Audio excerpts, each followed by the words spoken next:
monsieur est venu à la cité de Dieu, brandissant la photo de son frère aîné, monsieur Gras Blaise, promu au rang de général dans l'armée de Côte d'Ivoire, mais victime de la sorcellerie et qui était dans un coma depuis maintenant 14 jours. Il est réveillé, mais ne manifeste aucun signe. Il ne voit pas, ne parle pas et ne fait aucun geste. Dieu, dans sa bonté, révéla à son serviteur la cause de son mal. Et le prophète Elipada aspergea l'huile de toutes les possibilités sur sa photo et adressa une prière en sa faveur à Dieu. À l'instant même, le miracle s'opéra à l'hôpital. Il devait devenir général. Il allait prophéter ça et puis bon voilà, c'est fini. Tout est gâté. Et puis c'est après ça qu'il est tombé malade. Il est dans le coma jusqu'au jour d'aujourd'hui.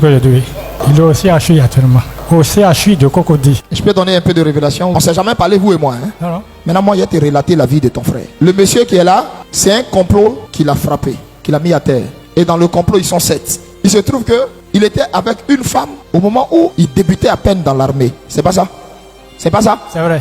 Hein? C'est vrai, papa. On ne s'est jamais parlé, vous et moi. Hein? Non. Et le monsieur, lui, il a abandonné la femme de sa jeunesse pour une autre femme. C'est pas vrai? C'est vrai. Tout ce que j'ai dit, c'est pas vrai? C'est vrai, papa. Comme elle aussi, elle ne dort pas, elle est allée le mettre dans quelque chose. Pour rien, il a commencé à devenir impuissant. C'est la femme là qui avait attaqué la partie du monsieur. Si je te dis que dans ce qui se passe là, elle-même, elle en fait partie. Tu sais ça? Si, je sais. Tu sais ça? Je sais ça. À cause d'héritage des biens du monsieur. C'est pas vrai? Complètement. Hein? Totalement vrai. Totalement vrai. Vrai. Comme une première fois, on a galéré ensemble, il m'a fait ça. Il a fait partie du complot, l'éliminer. Et puis, tout ce qui est quoi la mairie.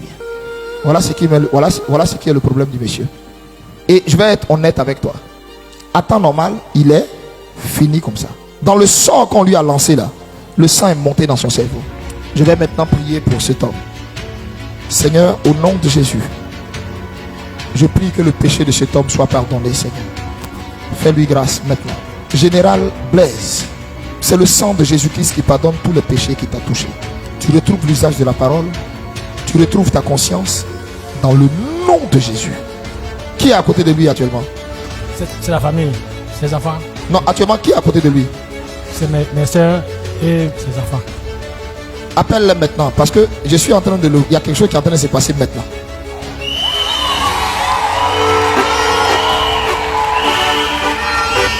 Quand j'ai aspergé l'huile, directement, je l'ai vu bouger sur la photo.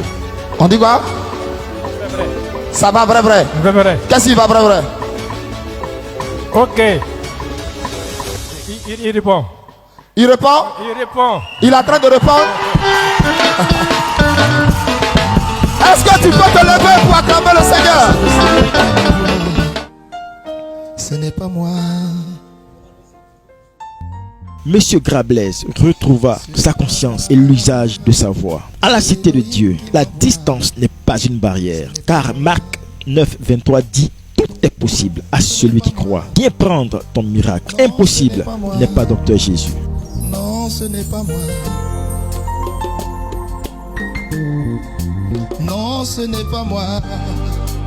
Non, ce n'est pas moi. Non, ce n'est pas moi.